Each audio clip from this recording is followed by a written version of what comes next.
The views and opinions expressed on Coffee and Compatibility are those of the podcast host and do not necessarily reflect the official policy or position of ASHI.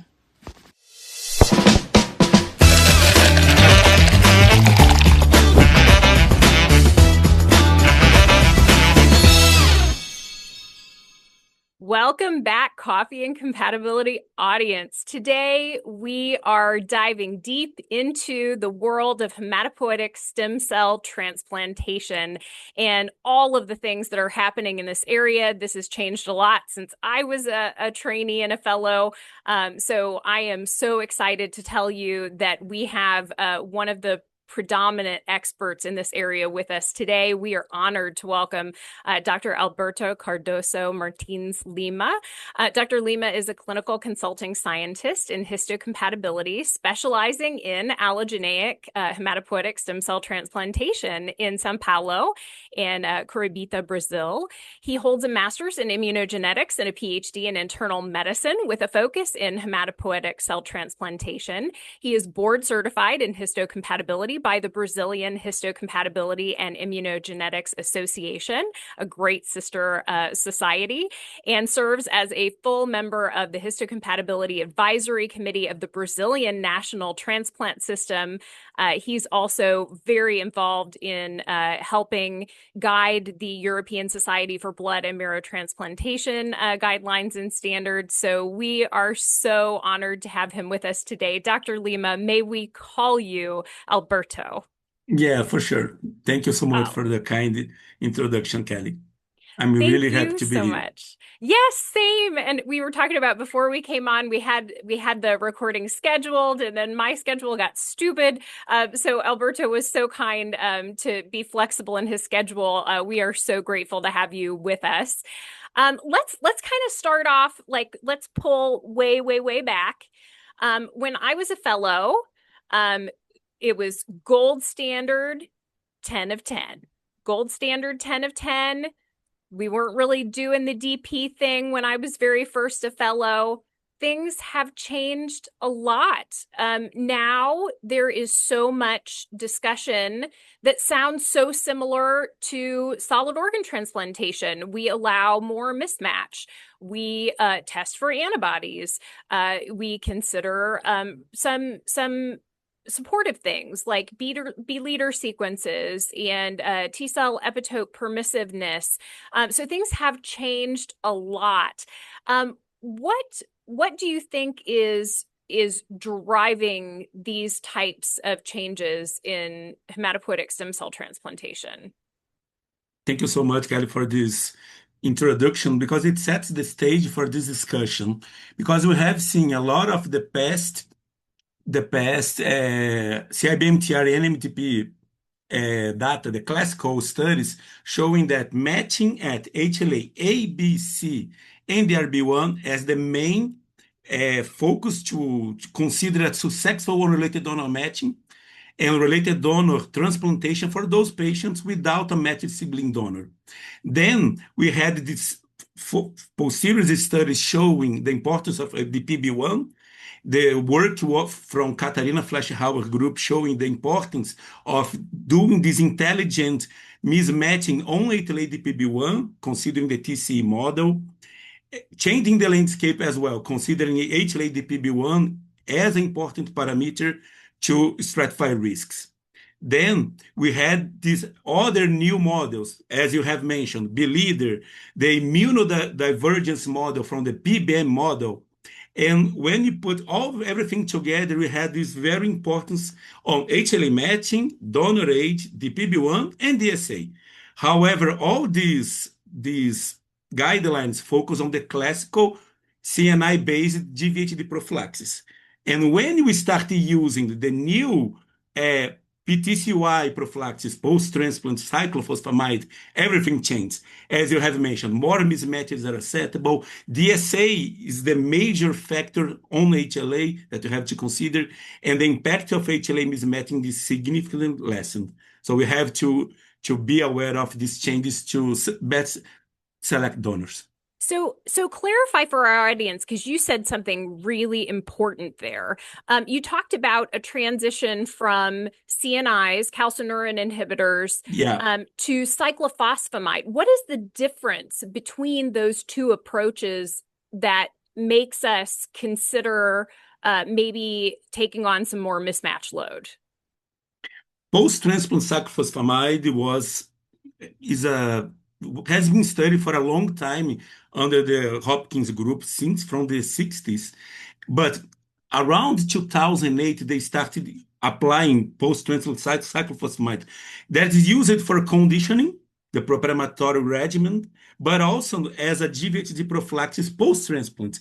And they had very sound work and evidence on mouse models showing that this drug administered after transplant can really mitigate the impact of HLA mismatching. So haploidentical transplant was feasible, not with these fancy and very complex TCL depletion approaches, but also applying on the both PTCY plus 3 plus 4 after the transplant.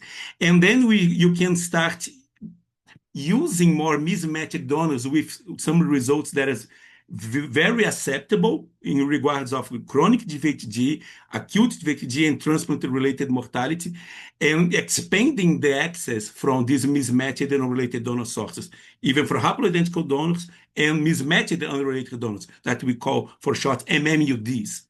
Thus, expanding HCT access, that is really important because depending on the ethnic group of the patients, it's very difficult to find a matched donor. So PTCY can really expand access. That is really, really, really important. No, and it's sort of, as Kelly said, we grew up in the era, so to speak, of the 10 of 10, right? And the things that she mentioned. And I'm curious in where we are today with like modern HCT and all the stuff that you just mentioned. Can you touch on what the likely mechanism is behind that? Like, how did we get to a situation where there's more, we can allow for more mismatching with these sort of modern therapy treatments? That's very interesting question, Eric.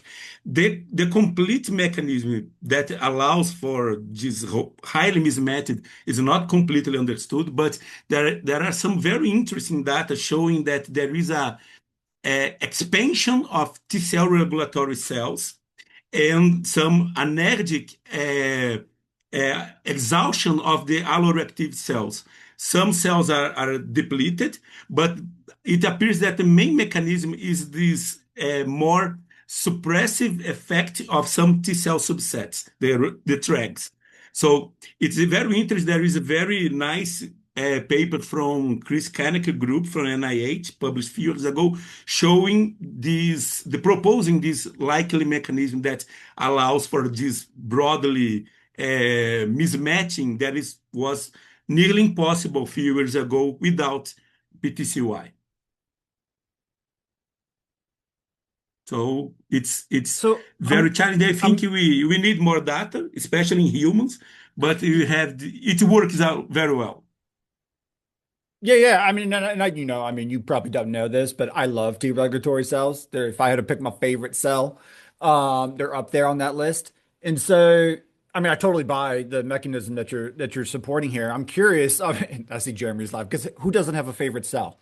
Um, is how can we take advantage of that, right? Like, is there a way that within the HLA immunogenetics community, like, is there going to be a need for sort of measurement of FOXP3 or, interferon, oh my God, interleukin 10, right? It's sort of as surrogate endpoints for expansion of T regulatory cells.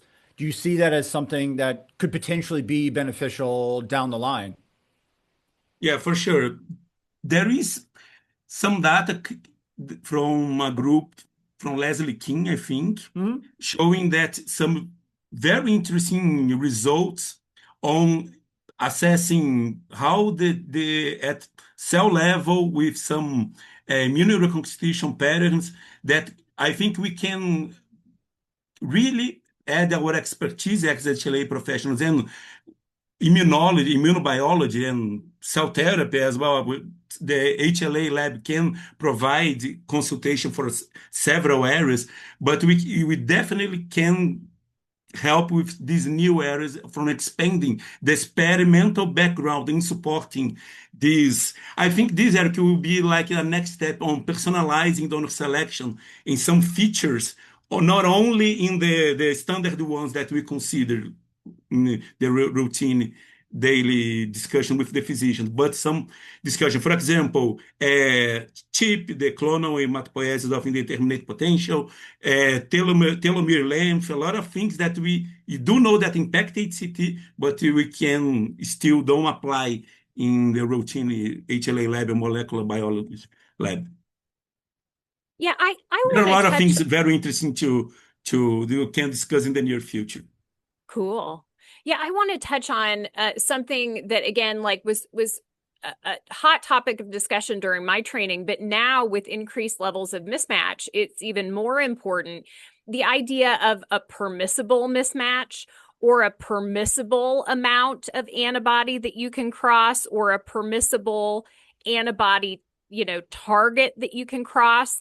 So if I'm kind of thinking about, solid organ versus transplantation versus, transfusion support versus hematopoietic stem cell transplant, we know that these different types of transplants have different propensities to be immunogenic. So solid organ transplantation, like for kidney, is very immunogenic.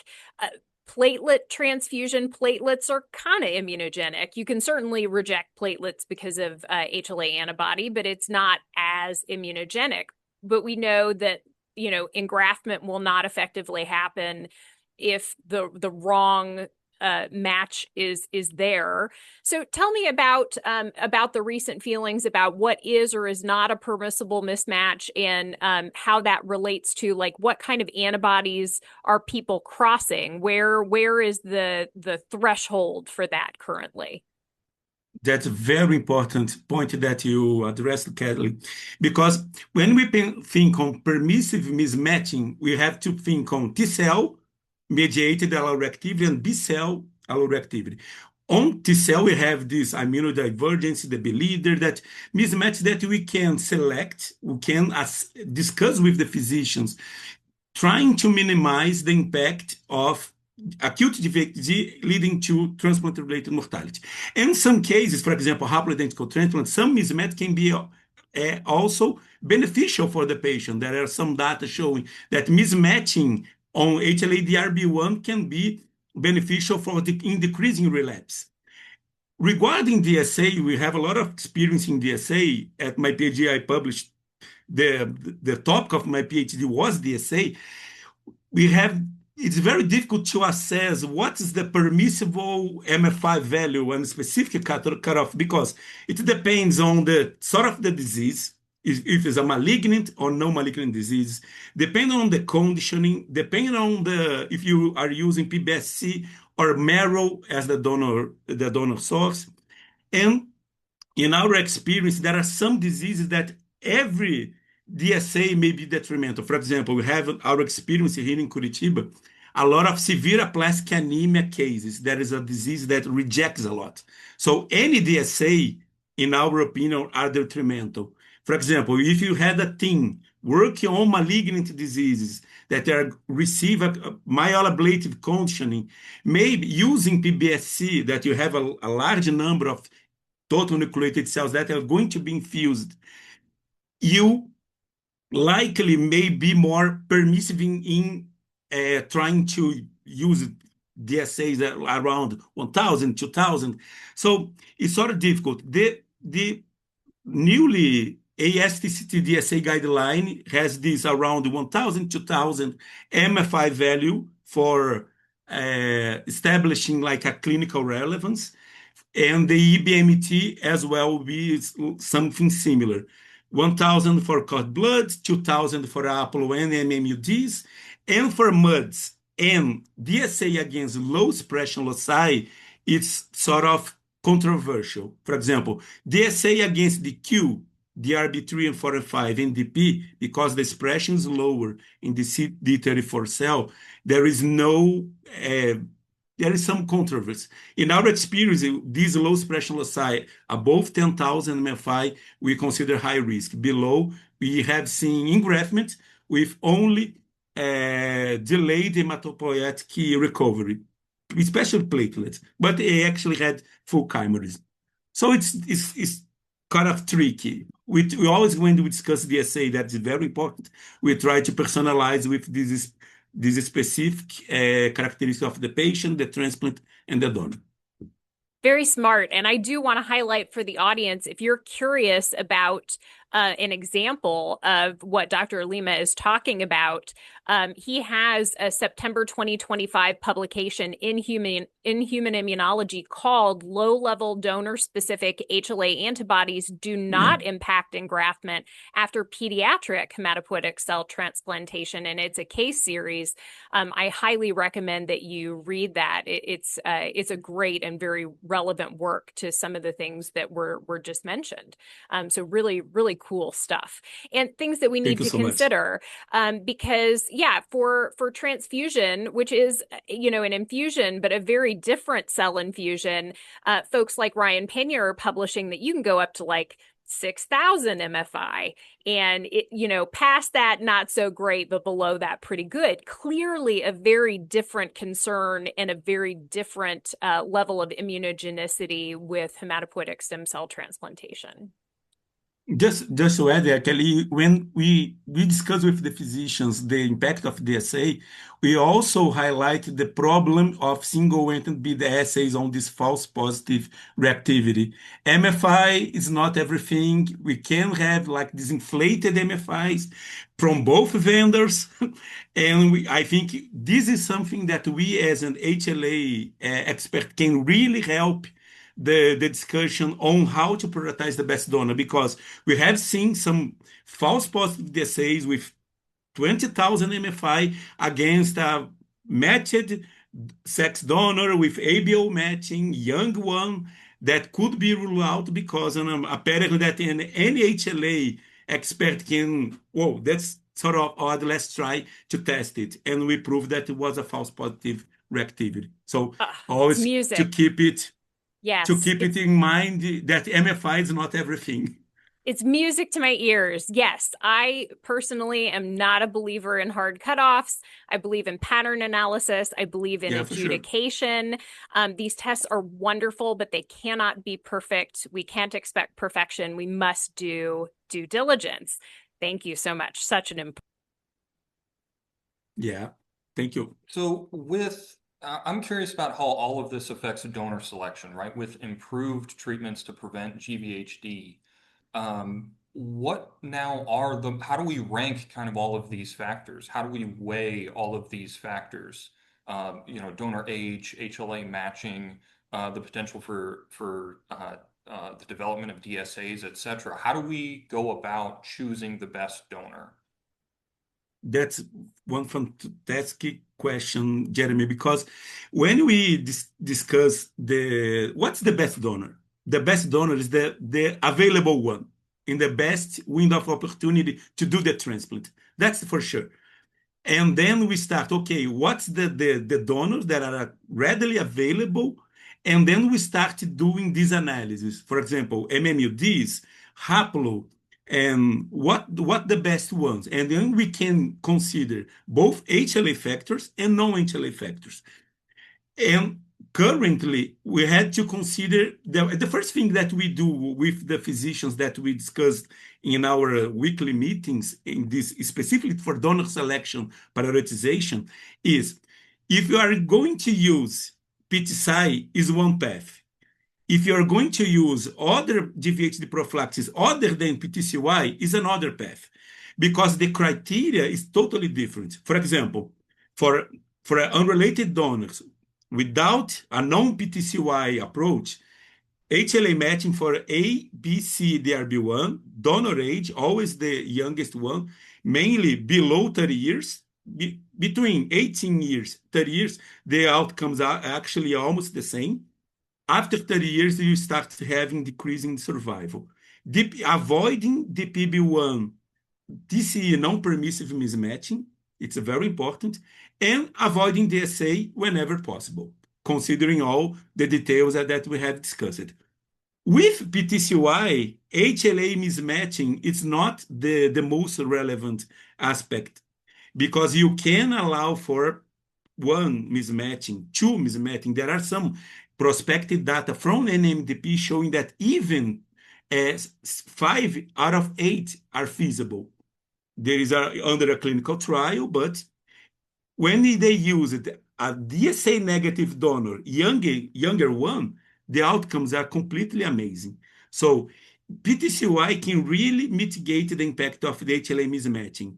When we discuss with the physicians trying to select donors in the PTCY setting, we're trying to match donors because there will be less DSA targets. The concern is not more a lot of GVHD, grade 3 and 4 GVHD that is really detrimental for increasing mortality. The idea is matching because when you match, you have less DSA targets. And there's a new BMT guideline that we worked with, and in the new CIBMTR guideline, under PTCY, donor age is the best one, donor availability as well, very important one, and DSA. DSA is the most important factor in our HLA side. And there are some conflicting data showing that class 1 mismatching may be detrimental even in PTCY. There is a very nice paper from Dr. Esteban Areta Bolanos, published, I think, 2 years ago in Journal of Clinical Oncology, showing this large BMT study.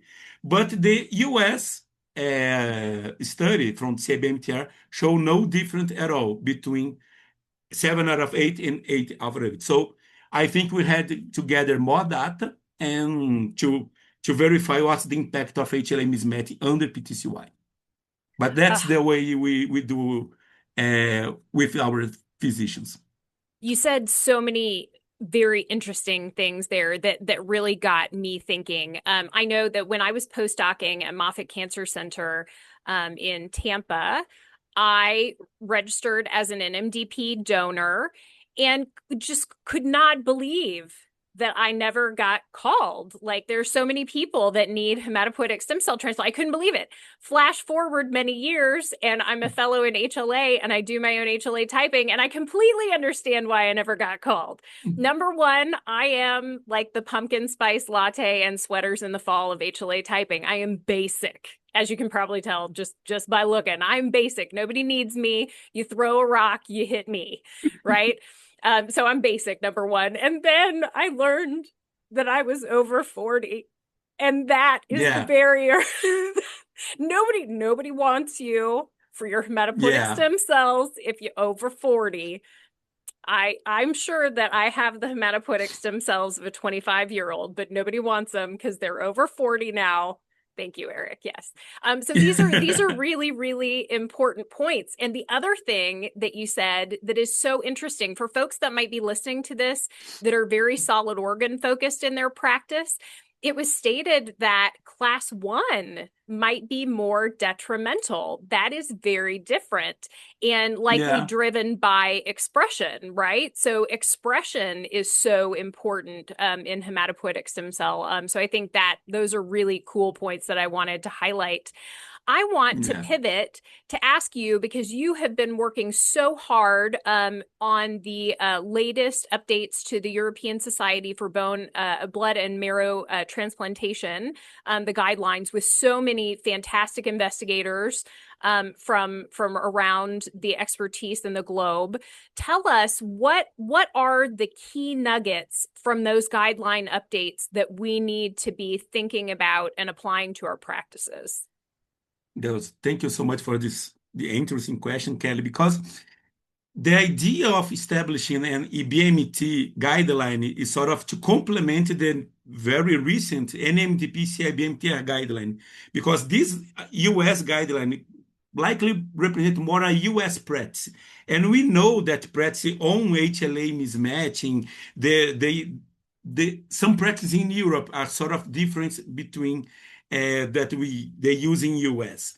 And actually, the EBMT guideline also included some very interesting points that was missing in the US guideline. For example, specific HLA considerations on non-malignant diseases. For example, it's very different world to consider histocompatibility factors in, for example, sickle cell disease, Fanconi anemia, severe aplastic anemia. You cannot use the data from acute leukemia to use it to analyze this sort of disease. So we have a very interesting chapter section on these HLA factors on non-malignant disease, pediatric donor selection as well. There is an area, there's almost no detailed data on how to select donors for pediatric patients that will also be included, and the impact of HLA mismatch under ATG and abatacept as well, not only PTCY.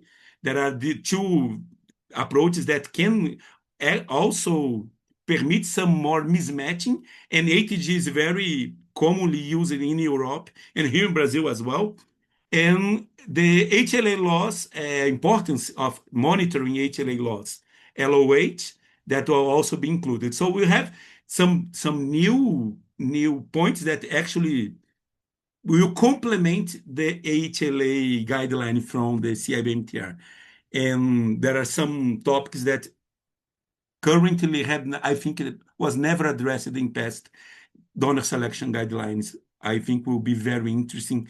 And we will also, I think that the conclusion of this guideline discuss the impact of artificial intelligence on the future of donor selection, and HCT is a thing that very important topic that we need to be aware in the near future. That's something that we can summarize. Oh, yeah. And I mean, I think with you've already touched on so many of the different advances that have been going on in HCT, right? Whether it's, how we select and the treatments that are there and, the guidelines that are now coming out. And I mean, you had me at artificial intelligence. So we can talk about that all day. But I'm curious of where we're going from your perspective, given all of that, right? In the advancements that you're seeing, right? In the testing that you're aware of, right? And in the context of like artificial intelligence, right? Where are we like pushing this in the future? Where is this going, 5 to 10 years from now? I think, Eric, for example, in our reality, in the HLA lab, I think the most important thing will be virtual cross-matching, the accuracy of virtual cross-matching, because as Kelly have mentioned, for example, you have like this shift from HLA matching from the concerns on GVHD for more concerns from the HLA mismatching due to the DSA target and rejection. And we have like this new nomenclature on the associated antigens that were the serotypes. We are testing the new kits from the workshop, international histocompatibility workshop, and there are a lot of very unusual patterns that cannot be explained, for example, by applets, for Terazac epitopes. And I think with these new kits, the expanded kits, I think the virtual cross-match will be more complex, and that's something that our expertise can really, really address and help in aiding this donor selection issues and optimizing the whole process. Because I know the AI is the future, but it has some problems. You have a lot of interesting work on AI, but integrating these tools and integrating our expertise, especially in HLA antibody assessment, I think will be, because PTCY, in my opinion, will be the next gold standard. For some setting, are the gold standard already? Because there are some prospective phase 3 trials showing the superiority. But in the near future, PTCY will be, I think, the new standard, and HLA antibody assessment will be the main focus of our activity. And AI can help in expanding with these complex and new patterns that are going to appear. Stay tuned on the results of this workshop in international serology project. Very interesting, cool stuff to be released in the near future. This is crazy exciting. You heard it here, folks. Stay on the lookout. These things are coming, and they're going to be fascinating, no doubt. As we close, I want to know if you think that this means, with PTCY induction becoming more common, and the ability to accommodate mismatching becomes more common and eases maybe our donor pool burden and our search burden. Is this going to forever change the way that we look at chimerism? Because when there are mismatches present, chimerism would be such a different thing to track. And for years now, we've had kind of movement in technology with chimerism towards NGS, but also this question that clinicians aren't used to that level of sensitivity. So if you see like 0.01%, recipient, like, what do I do something about that? Do I not do something about that? Is this going to change all of that technology that we've just come through? What are your thoughts? It's a very, very interesting question, Kelly, because we have like this new data that are coming out on the importance of this microchimerism that was presented in the last ASHCT meeting, showing that a very, very small amount of donor recipient chimerism can predict impending relapse. But the question is this relapse occurring with HLA loss or not? Because depending if it's a classical relapse or an HLA loss relapse, the treatment may change.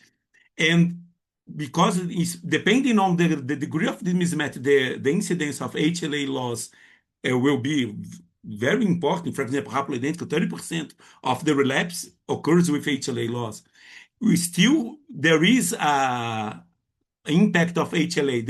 The deviate alloreactivity still exists. The idea is how much is this to establishing and sufficient chimerism to make it without risk for relapse and without any concerns. There is a lot of things to research and very interesting research questions to pursue in the near future.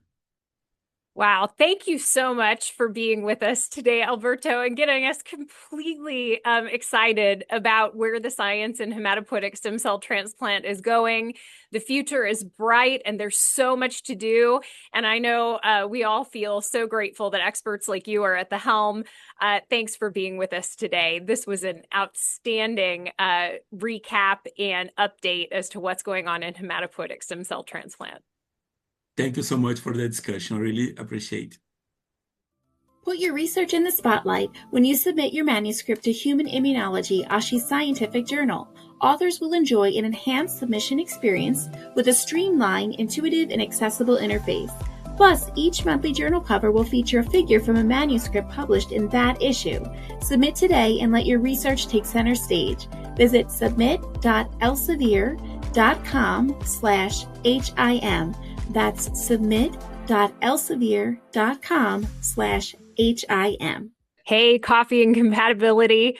This is Kelly Hitchman and Jeremy Sherrill. Today, we have a special guest with us for a short spot to give us some updates on this year's American Federation of Donation and Transplantation histocompatibility courses. The head of the educational arm for the histocompatibility courses is Dr. Michael Gautreaux. Thank you so much for joining us today, Mike, to tell us about what is going on this year with the AFDT courses.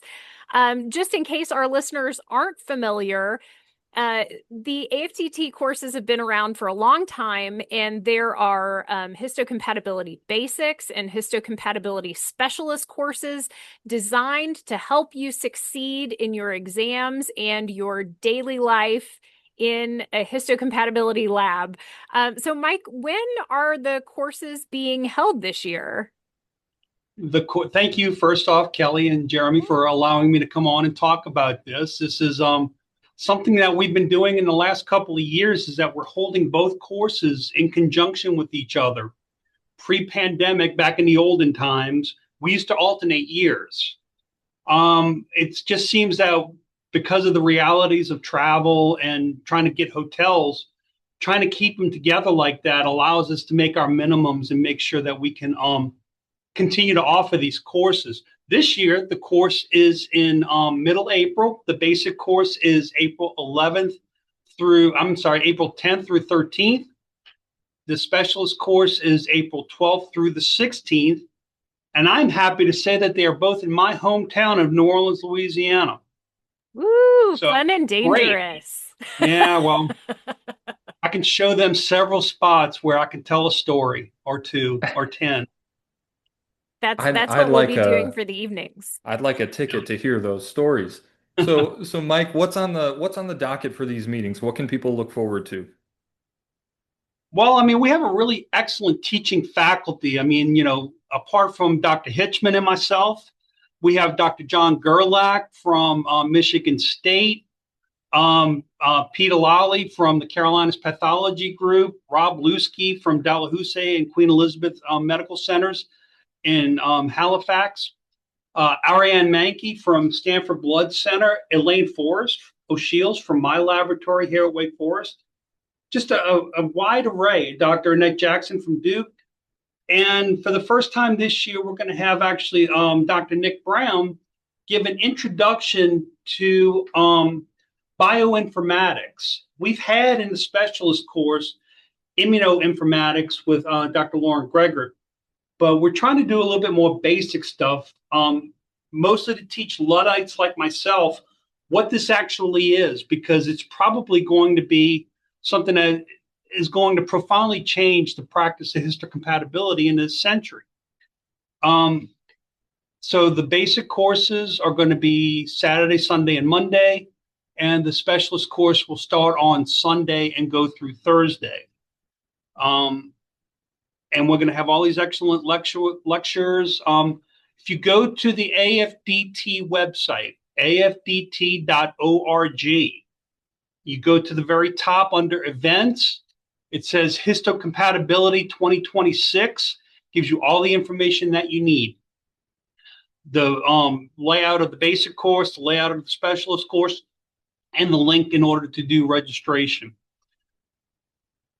And that's great. So that is amazing information. Hearing Nick Brown speak about bioinformatics is almost worth the whole cost of the thing. Like for me, I'm going to be sitting in on those sessions because I am an absolute novice. I am thrilled. Yeah. It is a rare awesome opportunity to hear Dr. Brown. But yeah, also you'll be hearing about, innate immunity, adaptive immunity, all of those transplant immunology basics that you need to apply to your day-to-day practice to do a really good job. And most importantly, to pass your credentialing exams. Yeah. So tell us, are there any deadlines coming up? Registration's still open right now? Registration is still open, but the AFDT Board of Directors has authorized grants for the tuition of the basic course or the specialist course. And the deadline for application for those grants is St. Patrick's Day, March 17th. So I'm really appreciate ASHI allowing us to get the word out there. In order to attend the basic course, or the basic course is basically geared for people who are new to the field. We talk about a lot of basics.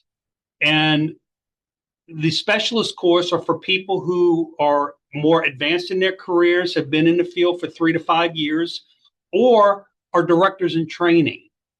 And, the stated purpose at times is to be able to help you prepare for the CHT, CHS, and diplomat exams, which is true, but it's really to give you a background in immunogenetics and to understand where the field came from, why it's important, and where it's going in the future. And we try to balance that amongst both of the different courses. So we do have basic immunology. We do have basic genetics we talk about. We talk about quality assurance and QC as well as accreditation. We also talk about, like we mentioned with Nick, his basic bioinformatics. I always get that confused. And we're going to have more advanced stuff and talking about advanced PRA testing, recognizing Krebs, looking for different kinds of reactivity patterns. So it's supposed to be a holistic course to teach you about immunogenetics at different phases in your career and to also help with preparation for the exams. This year, the exams are going to be held, I think the CHT and CHS are only going to be held twice a year now. First ones are in May. So we pushed up the course to April because last year and in years past, it was given in June. So we pushed it to April to give people a chance to take the course and be able to reflect upon the content and prepare for the exams in May. So one more time here for our listeners, that's coming up April 11th through the 16th. Do I have those dates right, Mike? You have the totality of the course. The courses themselves are going to be, the basic course starts on April 11th and goes through to the 13th, which is the Monday. And then the specialist course starts on Sunday the 12th and goes through Thursday the 16th. Thank you so much for being with us today to recap those. We really appreciate it. It's well worth it, guys. Dr. Gautreaux is a very successful histocompatibility practitioner, and I believe you took this course in preparation for your exams, right? So, fun fact, we were, and still currently, you were able to qualify to take the CHT before you're able to take the diplomat exam. So I took the CHT in 1997. Before that, I took this course the basic course in 1997. I then took the specialist course in 1998, and it did greatly help when I took the director's exam later that year. So, obviously, I recommend the course. I've been involved with it now for about 14 years, and I'm very honored to be the course director for it now. And I really hope that we can get people interested in coming to this because it's important. And if you're trying to, convince your administrators or the powers that be that this is something worthwhile, obviously, the more education you have, the better you can perform your job. But certification examinations are important for risk management. So I was a very young director when I had a risk management person tell us, get your technologist certified. That helps if the lab is ever sued.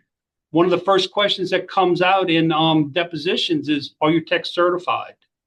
So if you could say that, it really helps with risk management. And I don't think that's appreciated well enough. And there's kind of a laissez-faire attitude about certification nowadays. I think it's very important. And I'm proud to say that just about all of my techs are certified in one way or the other. Well, you heard it here, folks. If you haven't already, you're going to want to sign up for this course, especially if you have a certification exam coming up. It's in New Orleans, coming up in April. We will put the link to the website to register for this meeting in the description for this episode. Mike, thanks so much for being here. Thank you both for having me, and thanks to everybody for listening.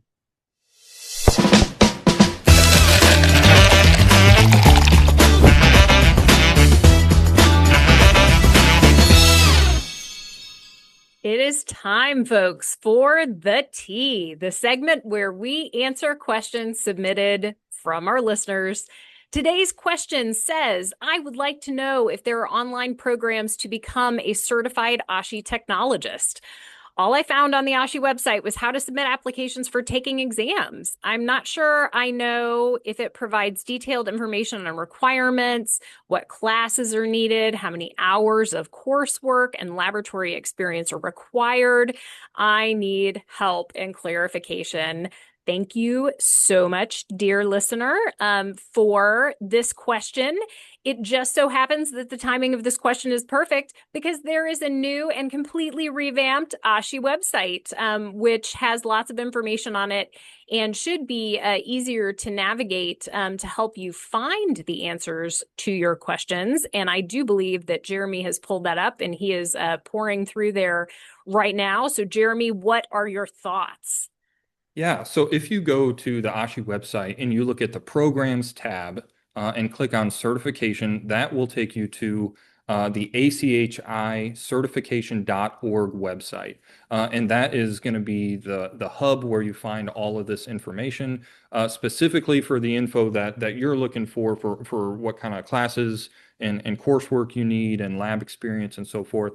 You're going to want to go to the resources tab, and on that resources page, you're going to find the exam handbook, and that is going to be where you find all of that information. That same page is where you can find information about the exam content outline, for example, and lots of other information about the exam. So highly encourage you to go visit that website and find all the information you need, and we will put the link to that website in the description of this episode. Thank you, dear listener. And don't forget, if you need advice about what's going on in your laboratory or career advice, submit those questions to the TEA in the subject line of your email.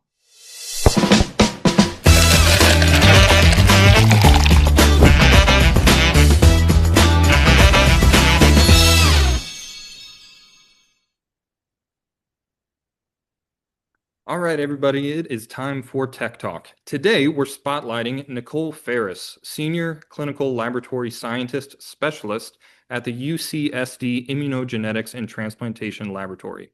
Nicole recently oversaw her laboratory's Oxford Nanopore NGS validation project, enabling the implementation of Nanopore next-gen sequencing for deceased donor typing, and that is no small task. Validation projects of this scale require technical precision, regulatory insight, and strong leadership skills. Nicole's work helps ensure faster turnaround times while maintaining the highest standards of accuracy, directly impacting transplant decision-making and patient care. Nicole, thank you for your innovation, leadership, and dedication to advancing histocompatibility testing. Oh. If you'd like to nominate a technologist for spotlight recognition on our show, please email info@ashi-hla.org with their story and why they deserve to be featured. Thanks, everyone, and thank you, Nicole.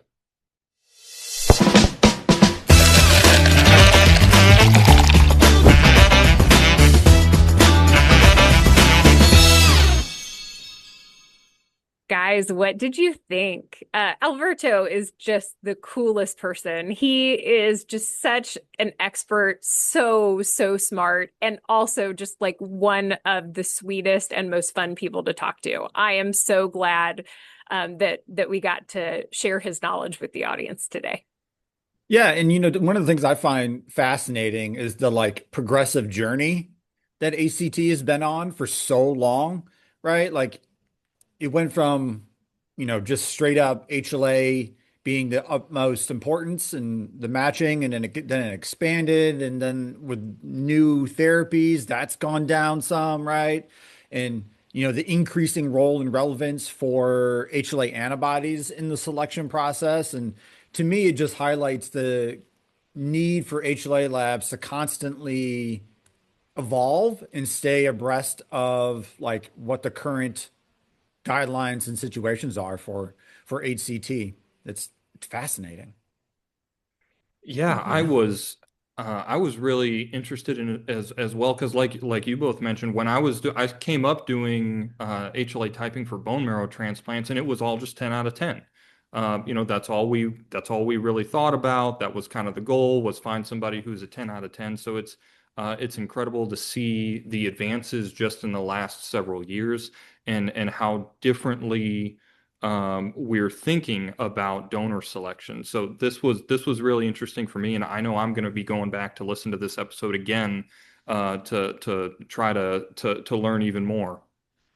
I'm so excited about the advance of technology in this area, I know. and so unique. It's becoming more similar in a lot of ways to what we do in solid organ transplantation, but it's still so unique. These newer, assays for loss of heterozygosity, that technology is relatively new, but it's going to expand and grow, and we're going to be able to do more and more and help people determine, down the road, do they need a donor lymphocyte infusion or do they need something else? But these European guidelines are a fantastic review. Those are available publicly, and we will try to link them to this episode so that people can give those a read and see if any of that is helpful for their practice. No doubt it will be, because things are changing rapidly in this area. Rapidly. Yeah, and that's what I think is important for everyone to remember, right? Sometimes I think in our own little universe, right, we tend to get so focused on HLA and HLA typing and the matching for HCT, and sort of this highlights the constant evolution that, other things may or are more important now, right? With, PTSI and everything, that, we need to stay abreast of the best practices for current donor selection. Yeah, and this is not the only thing that is evolving, folks. We are evolving. We are evolving rapidly. There are so many things that you need to check out that are new in the ASHI space. The ASHI website has been updated. There's a new updated ASHI website. It's got a new design. It should be easier to navigate, easier to find what you need, from education to certification information to member resources. All of that is refreshed. Go check it out.